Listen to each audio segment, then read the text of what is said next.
오늘 우리에게 주시는 하나님의 말씀은 마태복음 6장 26절에서 32절까지 말씀입니다.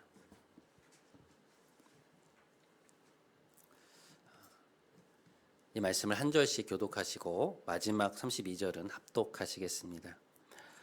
공중의 새를 보라. 심지도 않고 거두지도 않고 창고에 모아들이지도 아니하되 너희 하늘 아버지께서 기르시나니 너희는 이것들보다 귀하지 아니하냐.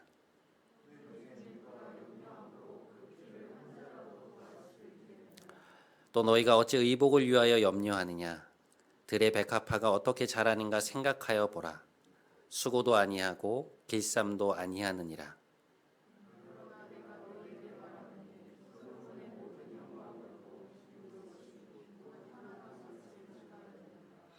오늘 있다가 내일 아궁이에 던져지는 들풀도 하나님이 이렇게 입히시거든 하물며 너희일까 보냐. 믿음이 작은 자들아.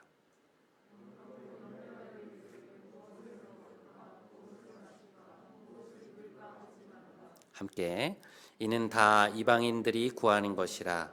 너희 하늘 아버지께서 이 모든 것이 너희에게 있어야 할 줄을 아시느니라. 아멘.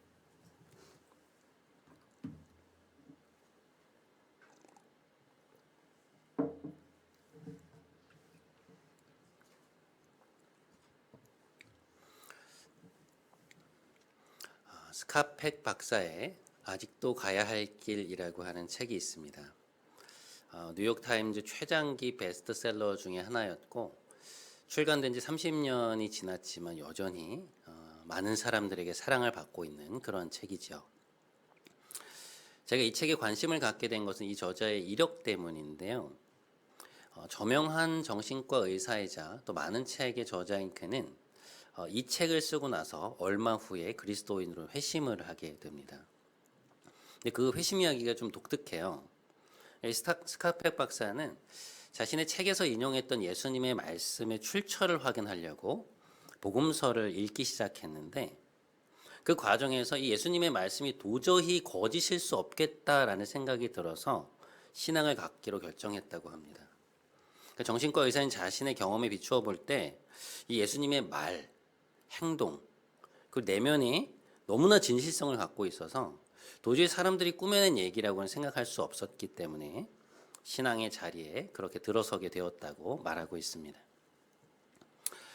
이 아직도 가야 할 길이라는 책은 그가 말씀드렸던 것처럼 회심 전에 쓴 책인데요. 근데 이 책의 4부에 보면 은총이라는 제목을 가진 파트가 있습니다. 굉장히 흥미로워요. 이 은총이라는 챕터에서 이분이 말하고 있는 게 뭐냐면 자기가 이리저리 우리의 삶을 살펴본 결과 분명히 인간의 의지와 의식을 넘어서 우리의 삶을 떠받치고 있는 뭔가 외부의 선하신 손길이 있다는 것입니다. 그는 인간이 대단히 많은 것을 알고 있는 것처럼 보였지만 사실 한꺼풀만 벗겨보면 굉장히 많은 것을 모르고 있다고 말하는데요. 이런 말을 합니다. 우리는 정신과 의사들이에요. 정신과 의사들은 사람들이 왜 정신질환에 빠지는지는 잘 알지만 그들이 어떻게 정신적 외상을 이겨내고 건전한 생활을 할 수 있는지는 모른다. 어떤 사람이 자살을 결심한 이유는 알 수 있으나 동일한 상황, 동일한 원인을 가진 사람들이 자살을 결심하지 않는 이유를 우리는 알지 못한다. 사람들이 충격적인 사건을 당하거나 목격했을 때 정신적으로 받는 상처를 우리가 정신적 외상이라고 부르는데요. 보통 이런 정신적 외상을 입으면 그 결과 이제 정신질환 증세들이 나타난다는 거예요. 그리고 외상이 심할수록 당연히 그 증세가 심해지겠죠. 근데 이게 너무나 당연한 인과관계인데 이 스카펙 박사에 따르면 어떤 사람들의 경우에는 객관적으로 상당히 심한 정신적 외상을 입었음에도 불구하고 아주 건강하고 성공적인 삶을 살아간다는 것입니다. 그런데 이 사람들이 도대체 어떻게 그 외상을 극복하고 이겨냈는지 정신과 의사들도 알 수가 없다는 거예요. 정확히 설명이 안 된다는 것이죠. 자, 그는 육체적인 질병도 마찬가지라고 말하는데요. 우리가 질병의 원인에 대해서는 굉장히 많은 것을 알고 있지만 사실 우리 몸이 어떻게 건강을 유지하는지에 대해서는 거의 모른다고 그는 말합니다. 그러면서 예를 드는 게 뭐냐면 우리가 흔히 뇌수막염이라고 부르는 뇌막염이에요. 이 뇌막염의 원인은 뇌막염균인데요. 무작위로 어떤 동네 사람들을 택하고 그들의 몸에서 박테리아를 검출해 보면 10사람 중에 9사람은 이 뇌막염을 발병시킬 수 있는 균을 발견할 수 있다는 것입니다. 그러니까 뇌막염이라는 병은 흔치 않은 것이지만 그 원인 균은 아주 흔한 세균이라는 것이죠. 근데 신기한 건 뭐냐? 그들 중에서 근래 몇 년 동안 뇌막염을 앓은 사람은 거의 없다는 거예요. 그러니까 의사들은 보통 우리가 병에 걸리지 않는 원인을 저항이라는 개념을 사용해서 우리 몸의 면역 체계가 균의 침투를 막는다고 설명을 하는데요. 그런데 그것은 설명할 수 있지만 그 면역 체계가 어제까지만 해도 잘 작동되던 그 사람이 왜 갑자기 작동되지 않아서 그 병에 걸리는지, 혹은 동일한 조건에서 어떤 사람은 괜찮은데 왜 어떤 사람은 그것으로 인해서 심지어 목숨까지 잃기도 하는지 의사들도 모른다는 것입니다. 그러니까 설명이 안 된다는 거예요. 그러면서 그는 이렇게 말합니다. 놀라운 사실은 우리의 방어 체계가 실패한다는 것이 아니라 실제로 우리의 방어 체계가 잘 가동되고 있다는 것이다. 평상시에도 우리는 박테리아를 산채로 먹고 발암 물질에 침해당하며 혈당 때문에 애를 먹고 산성 물질들의 침식을 당한다. 우리가 병들어가는 것은 놀라운 일이 아니다. 오히려 자주 병에 걸리거나 쉽게 죽지 않는다는 것이 더 놀랍다. 그가 9살 때 일이었다 그래요. 어느 겨울날 학교에서 돌아오다가 건널목 앞에서 자기 미끄러져서 넘어졌다는 거예요. 그러니까 아마 이제 건널목을 건너려고 막 달려오다가 신호가 바뀌니까 멈춰서면서 넘어졌던 것 같습니다. 근데 바로 그 순간, 그가 차도로 미끄러져서 넘어지던 바로 그 순간에 달려오던 차가 급정거하면서 자동차 그 앞 범퍼가 자기 머리로 쑥 들어왔다는 거예요. 그러니까 이 아이의 몸이 자동차 차체 밑으로 들어가면서 자동차 앞 범퍼가 바로 위까지 왔던 것입니다. 이 아이가 얼마나 놀랬겠습니까? 자기가 너무나 깜짝 놀라서 뭐 정신을 차릴 새도 없을 새로 차에서 기어 나와서 이제 집까지 막 달려갔는데 놀랍게도 다친 곳이 하나도 없었다는 거예요. 그러면서 그가 하는 이야기가 이런 거예요.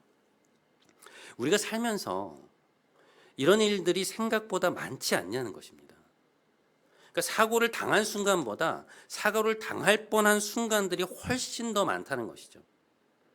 간발의 차로 시속 몇십 킬로미터를 달리던 차가 우리 옆을 아주 간발의 차로 스치고 지나갔을 때, 차를 몰고 가다가 어둠 속에서 갑자기 보행자나 자전거 탄 사람을 발견하고 급브레이크를 밟았는데 그 사람과 불과 몇 센티미터 차이 앞에 서게 되었을 때, 누군가가 막대기나 골프채를 휘둘러댔는데 그것이 내 머리카락을 살짝 스치고 지나갔을 때, 사고가 나서 차가 찌그러졌는데 마치 누군가가 보호한 듯 우리의 운전석만 안전하게 보존되었을 때, 우리는 우리 삶에 실제하는 은총의 손길을 본다는 것입니다. 우리 인생에 일어났던 이런 일들이 과연 우연이고 행운이기만 했던 것일까? 우리 운동신경이 좋았기 때문에, 혹은 우리의 생존 본능이 뛰어났기 때문이라고 말하기에는 이런 것들이 너무나 기적적인 일들이라는 것이죠. 은총이라는 것입니다. 지금은 은퇴를 하신 100주년 기념교회 이재철 목사님의 한 책에 보면 이 은총에 대한 기가 막힌 예가 하나 나옵니다. 목사님이 스위스에서 이제 스위스 제네바에서 목회를 하신 적이 있었는데요. 사경의 인도차 서울에 오실 때의 일이었다 그래요. 제네바에서 이제 비행기를 탔는데 이제 무슨 일인지 관제탑에서 이륙 허가가 나지 않아서 비행기에 탄 채로 2시간을 꼬박 거기서 기다리고 있었다는 것입니다. 근데 이제 원래 일정이 제네바에서 독일 프랑크푸르트를 경유해서 서울로 들어오는 일정이었는데, 근데 뭐 시간이 2시간이나 연체되었으니까요. 막 엄청나게 서둘러서 독일에서 이제 대한항공으로 갈아탔는데 보딩을 하고 나서 도착 시간을 보니까 자기가 예정했던 시간보다 1시간 반이나 빠르더라는 거예요.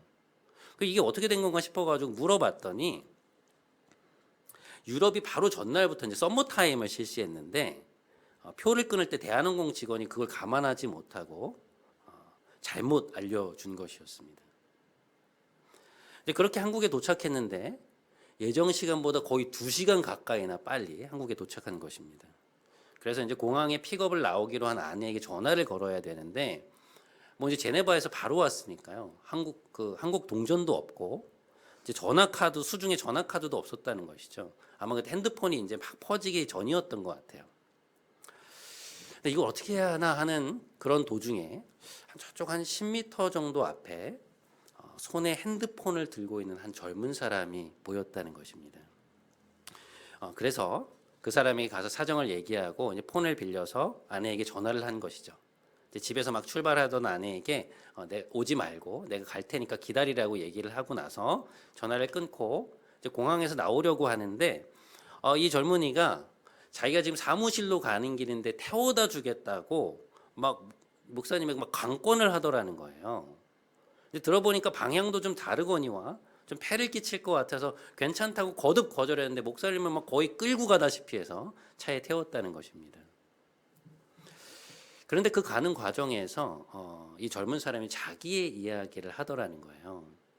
외국에서 좋은 학부를 나오고 이후에 이제 꽤나 성공적인 커리어를 쌓아가고 있었던 사람인데 최근에 들어서 자꾸만 자기 삶의 의미에 대한 회의감이 들고 막 문득 신학을 해야겠다는 고민이 자기 안에서 올라온다는 것이었습니다.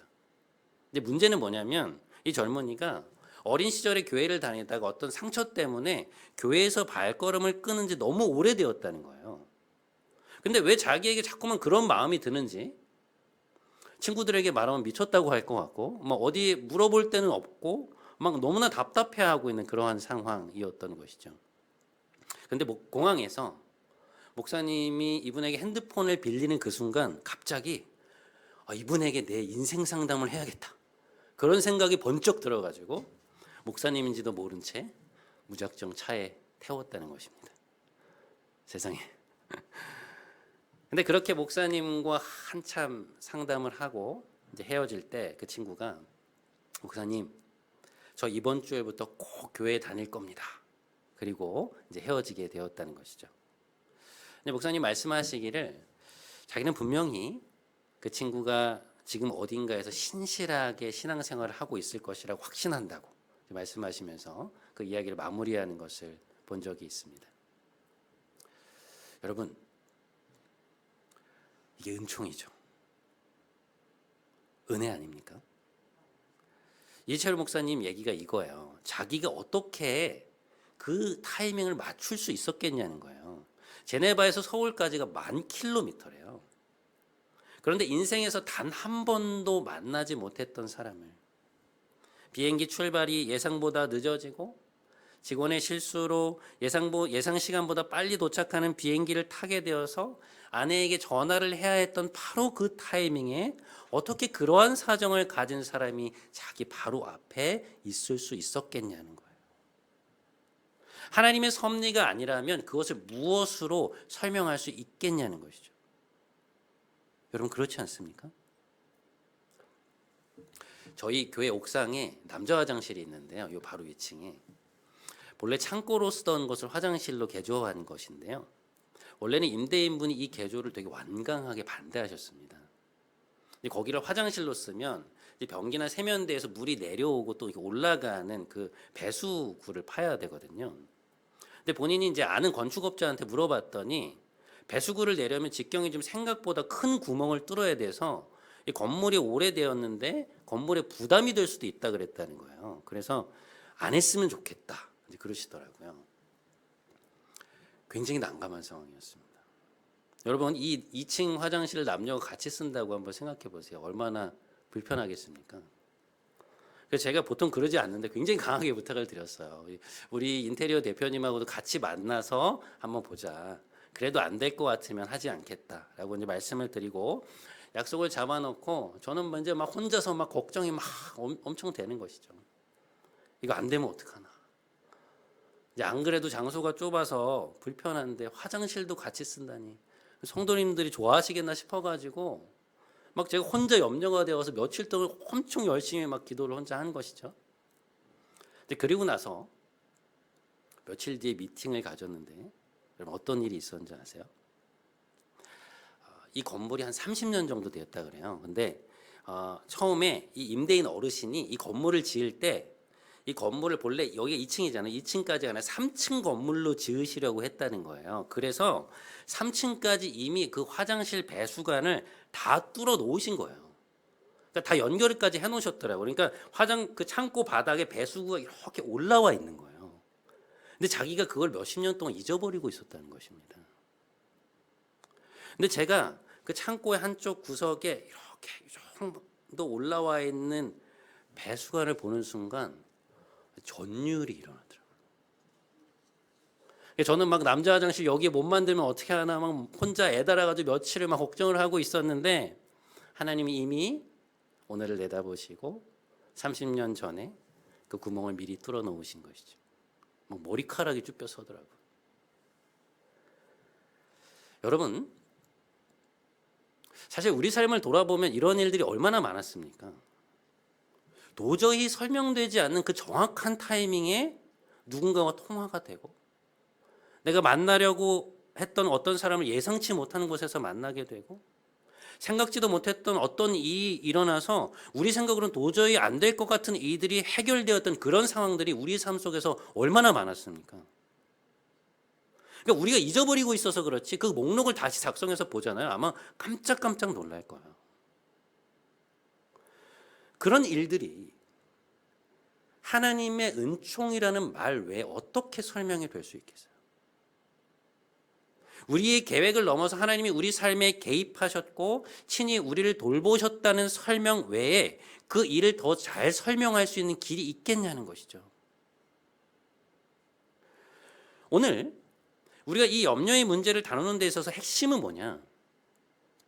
우리 삶을 이토록 섬세하게 돌보고 계시는 하나님의 은총에 대한 인식, 그 은총을 보는 눈입니다. 주님은 오늘 본문 속에서 우리에게 그걸 회복하라고 요청하고 계세요. 자, 오늘 본문 26절의 말씀입니다. 공중의 새를 보아라. 심지도 않고 거두지도 않고 창고에 모아들이지도 아니하되 너희 하늘 아버지께서 기르시나니.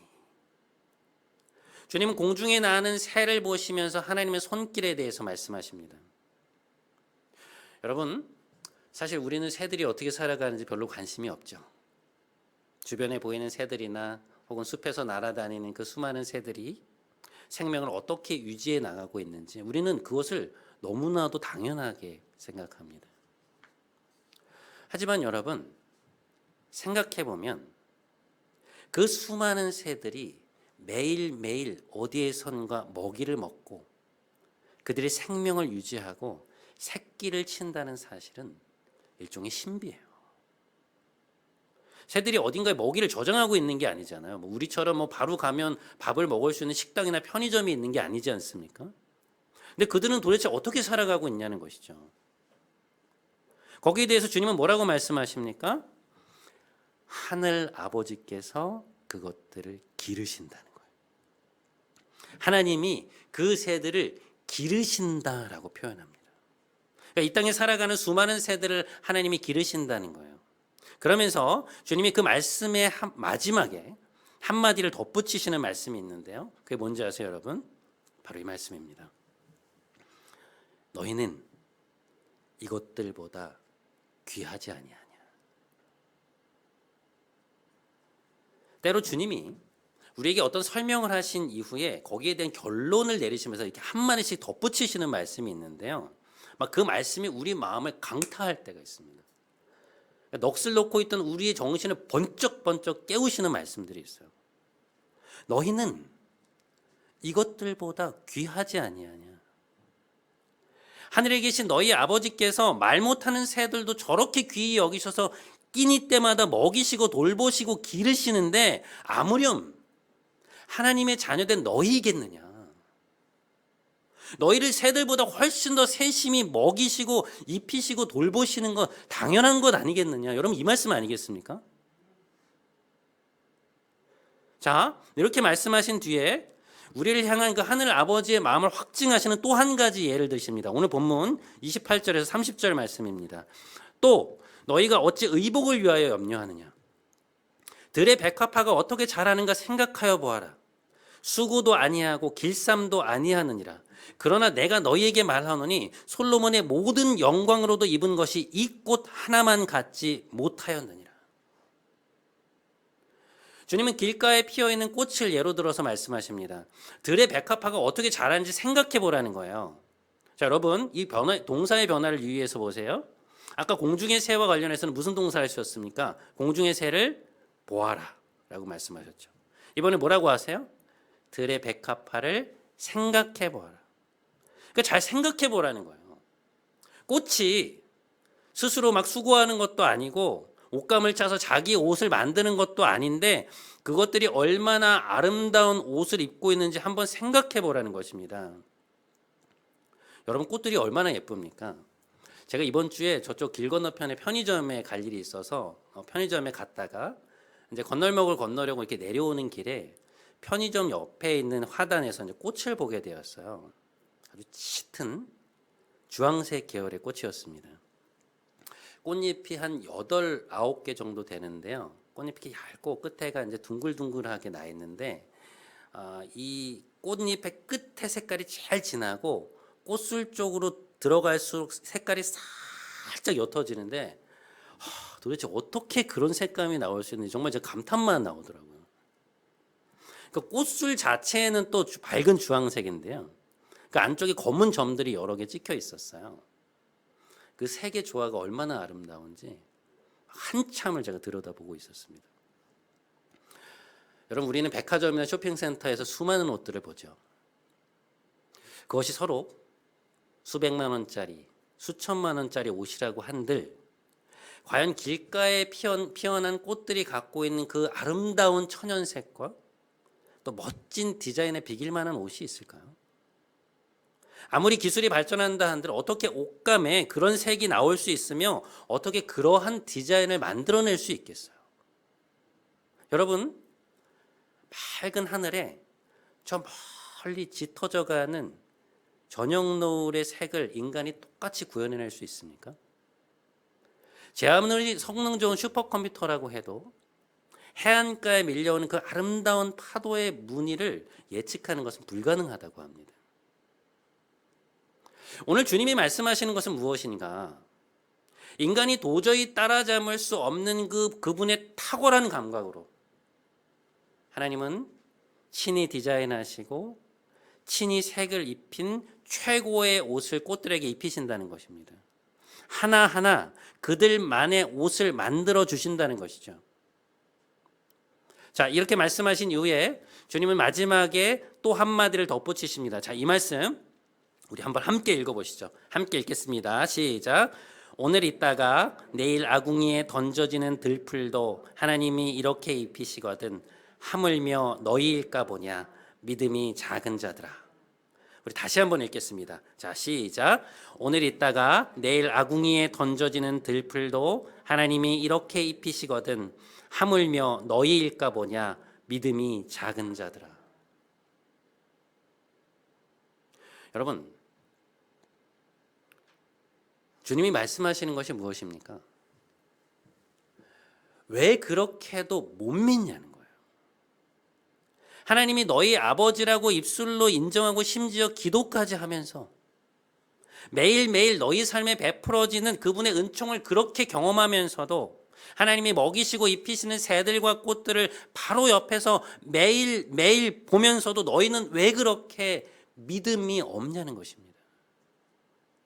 마치 너희에게는 하늘 아버지가 계시지 않은 것처럼, 마치 하나님이 우리의 삶에는 아무런 신경도 쓰시지 않는 것처럼 왜 혼자서 한가득 걱정을 끌어안고 살아가냐는 거예요. 왜 하나님이 없는 것처럼 사냐는 것이죠. 여러분, 저는 우리가 주님의 이 책망의 말씀을 정말 달게 듣고 마음에 새겨야 한다는 생각이 들어요. 이것은 분명 책망의 말씀이지만 우리를 혼내는 것이 아닙니다. 오히려 우리에게 주시는 확증의 말씀입니다. 내가 너에게 필요한 것이 무엇인지 모를까 봐 그렇게 두려워하는 것이냐. 내가 너의 상황을 모를까 봐 그렇게 걱정하는 것이냐? 내가 그 상황을 해결할 능력이 없을까 봐, 내가 너의 필요를 채울 자원이 없을까 봐 그렇게 염려하는 것이냐? 도대체 나는 너에게 무엇이냐? 하나님이 물으시는 것입니다.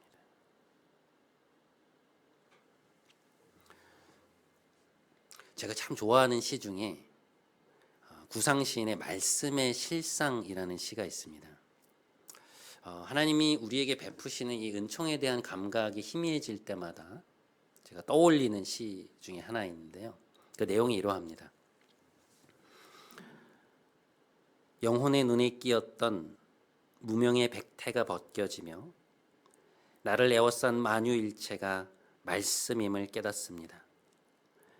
노상 무심히 보아오던 손가락이 10개인 것도 이적에나 접하듯 새삼 놀라웠고 창밖 울타리 한 구석 새로 피는 개나리꽃도 부활의 시범을 보듯 사뭇 황홀합니다.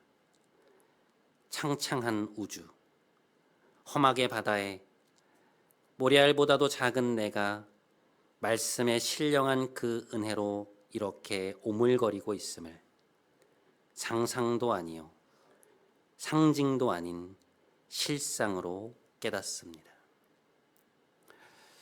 시인은 어느 날 자신을 둘러싸고 있는 모든 것이 하나님의 임재요 우리에게 건네오시는 그분의 말씀인 것을 깨닫습니다. 우리가 아픈 것이 신기한 것이 아니라 우리 면역 체계가 잘 작동되고 있는 것이 기적이라던 스카펙 박사의 말처럼 시인 자신의 손가락이 10개인 것이 새삼 놀랍고 그 손가락을 통해서 무엇인가를 짚고 만지고 일할 수 있다는 것에 경이감을 느낍니다. 어느 봄날 무심히 창밖을 바라보던 중 울타리 한 구석에 어제는 보이지 않던 노란 개나리꽃이 피어난 것을 보면서 겨우내 죽은 것 같았던 그것이 마치 죽음에서 부활한 것 같은 그런 느낌을 받게 됩니다. 그러면서 깨닫게 되죠. 하나님이 자연을 통해서 부활이 무엇인지를 보여주고 계시는구나. 저것은 부활의 시범이구나. 밤사이 피어난 그 개나리꽃을 한참 눈에서 떼지 못한 채 한참이나 놀라운 마음으로 그것을 바라보고 쳐다본 것입니다. 그러면서 가늠할 수 없는 이 우주에 비하면 모래알보다도 더 작은 자신이 지금 하나님의 그 은혜로 그분의 그 은총으로 이렇게 숨을 쉬고 있음을 오늘도 이렇게 살아가고 있음을 경이롭게 느끼는 것이죠. 사람들이 그토록 찾아 헤매던 세상의 실상이 바로 그것임을 깨닫게 된 것입니다. 여러분, 우리가 삶에서 염려를 몰아내는 길은 무엇일까요? 염려와 걱정을 넘어서 우리가 믿음의 길로 들어설 수 있는 방법은 무엇일까요? 그것은 오늘 시인이 깨달았던 일상에서의 경이감, 우리를 둘러싼 하나님의 은총을 보는 눈을 회복하는 길입니다. 하나님이 우리와 함께 하신다고 하는 임마누엘이라는 그 말의 의미, 하나님이 인간의 몸을 입고 이 땅에 거하셨다고 하는 성육신이라는 말의 그 의미, 하나님이 지금도 우리의 심령에 함께 하시며 이 세상의 역사 속에 지금 내가 살아가는 이 삶 속에 함께 하신다는 성령의 내주하심이라는 그 말의 의미를 깨닫고 그것에 힘입어 살아가는 것입니다. 우리는 왜 매일매일 기도를 하면서도 그렇게 염려를 하는가? 우리는 왜 하나님을 아버지라고 부르면서도 그렇게도 걱정에 휩싸일 때가 많은가? 지금 내 옆에 우리와 함께 하고 계시는 하나님의 은총의 손길을 보지 못하기 때문입니다.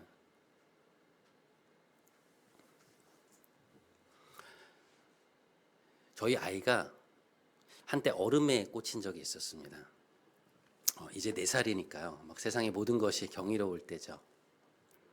얼음을 손에 쥐었을 때 그 차가운 느낌, 그것을 입에 넣었을 때 갑자기 입안에서 느껴지는 시원함이 아마 아이를 매료시켰던 것 같습니다. 어느 날 저쪽에 있던 아이가 다급하게 저를 막 부르는 것이었습니다. 아빠, 아빠, 빨리 와봐. 늘 명령조로 이렇게 저를 부르는데요. 그래서 막 제가 달려다가 보니까 아마 얼음을 먹다가 떨어뜨렸던 것 같아요. 그런데 그 땅바닥에 떨어져 있는 얼음 속으로 아이가 가리키면서 말하는 것이었습니다. 아빠, 이것 봐. 얼음 속에 별이 있어. 여러분, 얼음이 녹으면 이게 좀 투명해지잖아요, 안에가. 기억하실지 모르겠지만 그렇게 투명하게 보이는 그 얼음의 안쪽 중심에는 항상 하얗게 결정이 남아 있습니다. 그러니까 얼음의 안쪽 중심에서 사방으로 이렇게 퍼져나가는 모양이 되어 있어요. 아이에게는 그것이 마치 별처럼 보인 것입니다. 저는 단 한 번도 얼음이 별을 품고 있다는 생각을 해본 적이 없었는데요. 아이의 이야기를 듣고 보니 정말 그 얼음의 결정이 별처럼 보이는 것이었습니다. 그날 저녁 내내 제 안에 아이의 그 말 한마디가 계속해서 울리고 있었습니다. 아빠, 저것 봐. 얼음 속에 별이 있어.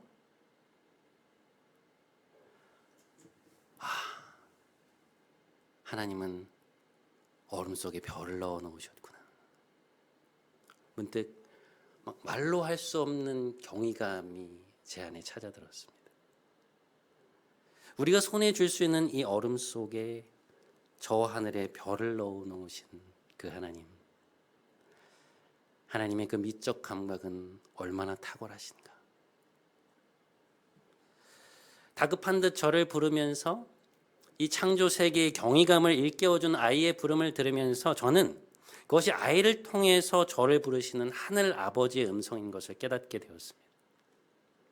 목사가 되어 하나님을 위해 산다고 하면서도 삶에 대한 경이감을 잃어버린 채 매일매일 하나님이 베풀고 계신 그 은총에 대한 감각을 잃어버린 채 때로 세상에 홀로 남겨진 듯 혼자서 모든 것을 끌어안고 염려하고 있는 저를 하나님이 다급하게 부르시는 것처럼 느껴졌습니다.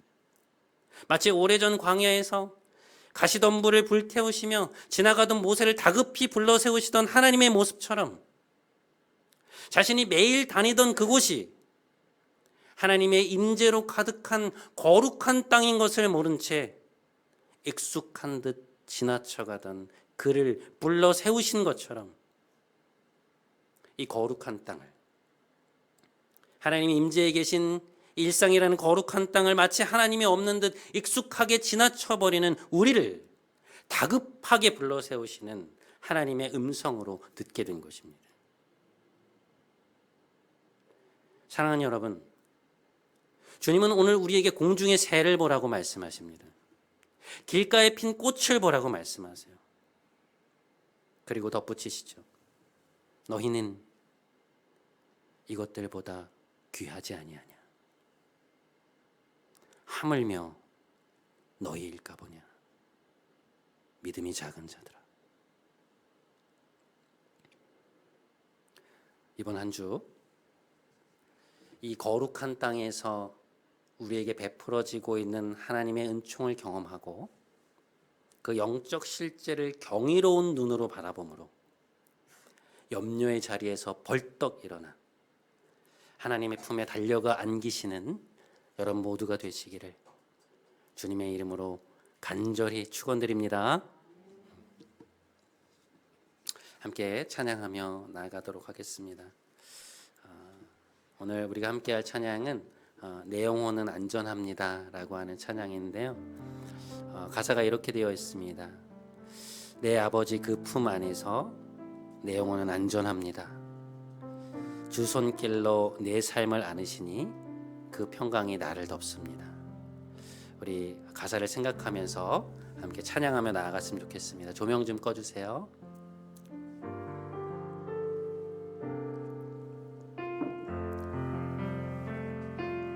내 아버지 그 품 안에서 내 영혼은 안전합니다. 주 손길로 내 삶을 안으시니 그 평강이 나를 덮습니다. 내 아버지 그 품 안에서, 내 아버지 그 품 안에서 내 영혼은 안전합니다. 아멘. 주 손길로 내 삶을 안으시니 그 평강이 나를 덮습니다. 나 비록 넘어지며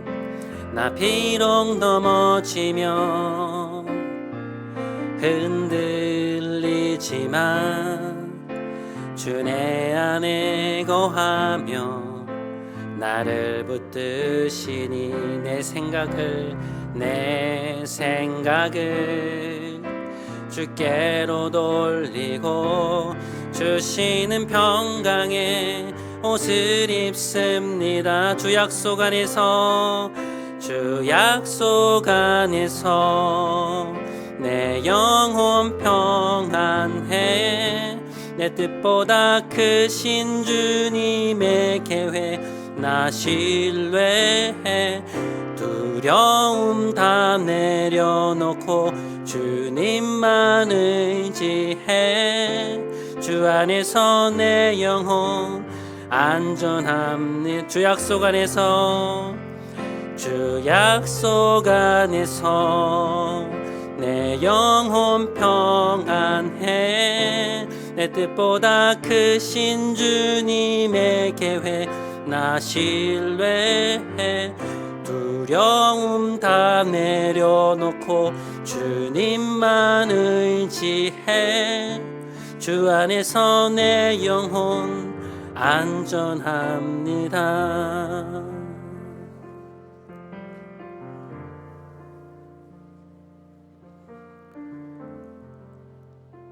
사랑하는 여러분, 주 안에서 우리는 안전합니다. 하늘 아버지의 품 안에서 우리는 안전합니다. 하나님이 우리의 삶을, 그리고 우리 자녀들의 삶을 품고 계시기 때문입니다. 하나님은 상상도 할 수 없는 은총의 손길로 우리의 삶을 감싸고 계십니다. 우리 이 시간 먼저 감사했으면 좋겠습니다. 수많은 은총으로 우리의 삶을 여기까지 이끌고 오신 하나님의 손길에 감사합니다. 그리고 기도하기 원합니다. 하나님, 지금껏 제 삶에 베푸신 그 은총들을 다시금 기억하게 하여 주옵소서. 그리고 지금 제 삶에 베풀고 계신 그 은총을 볼 수 있는 눈을 허락하여 주옵소서. 삶에 대한 경이감을 회복해 하여 주옵소서. 우리 이 기도 제목 가지고 함께 기도하며 하나님 앞에 나아가도록 하겠습니다. 함께 기도합시다. 하나님 아버지, 주 안에서 우리는 안전합니다. 주님의 품 안에서, 하나님의 그 놀라운 은총의 품 안에서 우리 영혼은 안전합니다. 하나님이 우리를 붙들고 계시고 우리의 인생을 우리의 의지와 우리의 계획과 우리의 어떤 것보다 하나님 우리 삶에 개입하시며 지금껏 우리를 인도하여 오셨기 때문입니다. 우리가 당했던 일들보다 당하지 않았던 것들이 훨씬 더 많고, 하나님이 우리는 알 수 없는 놀라운 은총의 손길로 우리의 삶을 지금껏 인도해 오셨음을 하나님 우리는 보아왔습니다. 말도 되지 않는 타이밍에 누군가가 전화가 되었고 그 사람을 만나게 되었고 우리의 예상으로는 예상할 수 없는 속에서 하나님 그 일을 행하셔서 그 일이 해결되어서 우리는 여기까지 왔습니다. 하나님, 우리 인생 속에서 하나님의 은총이 빛나고 있다는 것을 우리가 알지 못할 게 뭐가 있습니까? 하나님, 그것을 돌이키게 하여 주옵소서. 돌아보며 다시금 알게 하여 주시옵소서. 그것을 기억하며 놀라게 하여 주시옵소서. 그리고 지금 그 은총의 손길이 여전히 우리의 삶에 함께하고 있음을, 빛나고 있음을, 이 땅을 경이로 채우고 있음을 우리와 하여금 알게 하여 주시고, 하나님 그 경이로운 삶 속에서, 은총의 삶 속에서 살아갈 수 있도록, 우리의 영혼이 깨어날 수 있도록 아버지 우리의 영혼을 깨워 주시옵소서. 잠자고 있는 우리의 영혼이 깨어나게 하시고 하나님의 은총의 손길을 볼 수 있는 눈을 허락하여 주시옵소서. 하나님 아버지, 우리를 붙잡아 주옵소서. 우리의 영혼이 살아나게 하소서. 볼 수 있게 하소서. 깨어나게 하소서. 주님, 우리를 붙잡아 주옵소서. 여러분, 공중에 나는 새를 보십시오. 길가에 핀 이름 모를 꽃들을 생각해 보십시오. 지금도 세계 각처에서 살아가는 수많은 생명들을 떠올려 보십시오. 오늘 있다가 내일 아궁이에 던져지는 들풀도 하나님이 이렇게 입히시거든 하물며 너희일까 보냐. 너희는 이것들보다 귀하지 아니하냐. 믿음이 작은 자들아, 주님은 이 시간 우리에게 말씀하십니다. 내가 너의 사정을 모를 줄 아느냐? 내가 너의 필요를 모른다고 생각하느냐? 아니라 내가 너를 돌볼 것이니라. 너는 내 것이라. 우리 시간에 한 번만 더 기도했으면 좋겠습니다. 성령님, 우리에게 하늘 아버지의 손길을 볼 수 있는 영안을 열어주십시오.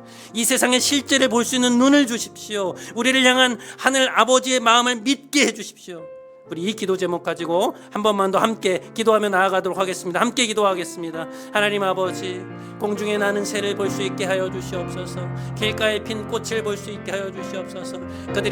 하나님이 그들이 어떻게 먹이시고 있고, 하나님이 그 수많은 새들을, 세상 속에 살아가는 수많은 새들을 어떻게 기르시고 먹이시고 입히시는지 볼 수 있는 눈을 주시옵소서. 길가에 핀 꽃의 아름다움을 보게 하소서. 하나님, 우리가 입는 이 옷보다도 훨씬 더 아름다운 디자인과 아름다운 색으로 하나님 그 꽃 하나하나에 색을 입히시는 것을 우리가 볼 수 있게 하여 주시옵소서. 하물며 너희이겠느냐?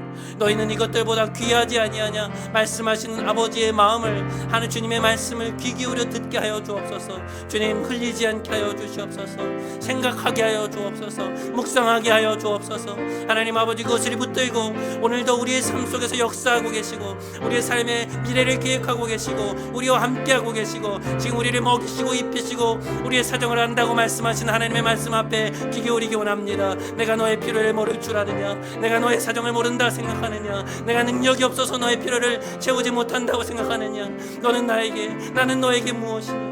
말씀하시는 주님의 음성을 듣게 하여 주시옵소서. 하나님 앞에서 우리가 우리의 영혼 앞에 진실되게 서게 하여 주시고, 우리를 향한 하나님의 마음을 믿을 수 있는 마음을 우리에게 허락하여 주시옵소서. 그저 그렇게 하나님 똑같이 살아가지 않게 하여 주시고, 하나님의 마음을 믿고 이번 한 주 평안의 자리로 나아갈 수 있도록, 염려의 자리에서 벌떡 일어나 평안의 자리로 나아가는 우리가 모두가 될 수 있도록 주님, 우리의 영혼을 깨워 주시옵소서.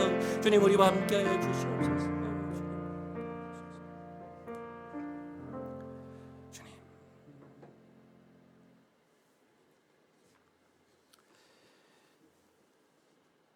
하늘에 계신 우리 아버지, 저희는 어찌 이렇게 저희를 향한 아버지의 마음을 깨닫지 못한 채 살아가는지요. 공중에 나는 새를 보라. 길가에 핀 꽃을 보라. 말씀하시는 주님의 음성에 다시금 귀를 기울입니다. 우리 삶에 베푸신 수많은 은총의 흔적이 여전히 우리에게 남아있는데도, 그것을 경험하며 때론 놀라고 때론 감사하며 때론 눈물을 흘렸음에도 차갑게 식어버린 마음으로 염려와 걱정 속에 살아가는 저희를 긍휼히 여겨 주옵소서. 지금 우리가 살아가는 이 일상이 하나님의 임재로 가득한 거룩한 땅임을 알게 하시어 우리의 신을 벗고 경의와 감사로 그 은총에 반응하는 저희가 되게 하옵소서. 우리의 모든 사정을 아시는 우리 주 예수 그리스도의 이름으로 기도드립니다. 아멘. 네, 우리 이 시간 다 함께 자리에서 일어나셔서 마지막 파송의 찬양하심으로 오늘 예배를 마치겠습니다. 힘차게 박수 치면서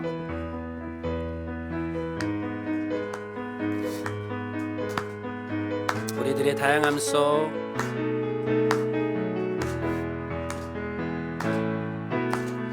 우리들의 다양함 속 삶의 자리 그 가운데 모두에게 친구 되신 주를 찬양합니다. 다른 모습 다른 방법으로 살아가지만 이곳에서 하나 되어 주를 노래합니다. 우리가 오늘도 잊지 않은 우리가 오늘도 의지하는 주의 사랑, 연약한 자, 상한 자를 부르시고 우리를 오늘도 기대하는, 우리를 오늘도 기대하는 주의 사랑,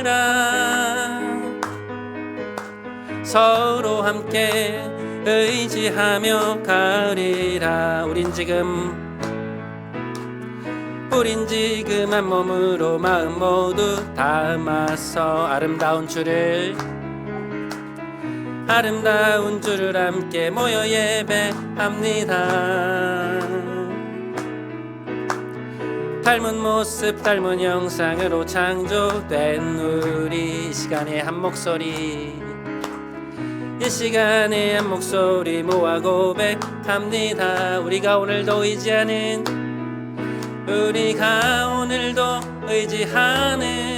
주의 사랑,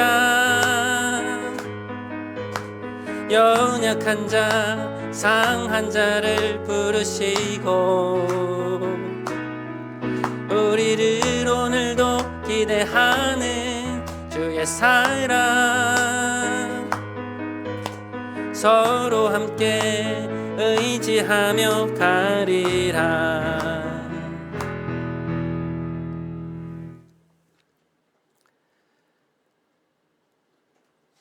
이제는 우리 구주 예수 그리스도의 크신 은혜와 하나님 아버지의 놀라우신 사랑과 보혜사 성령님의 눈뜨게 하심이 하물며 너희일까 보냐, 부드러운 음성으로 우리를 부르시는 주님의 음성을 듣고 염려의 자리에서 벌떡 일어나 하나님의 품으로 달려가는 사랑하는 우리 모든 성도들의 삶과 그 가정 위에 은총으로 빛나는 이들의 거룩한 일상 위에 이제부터 영원토록 함께 하시기를 간절히 축원하옵나이다. 아멘.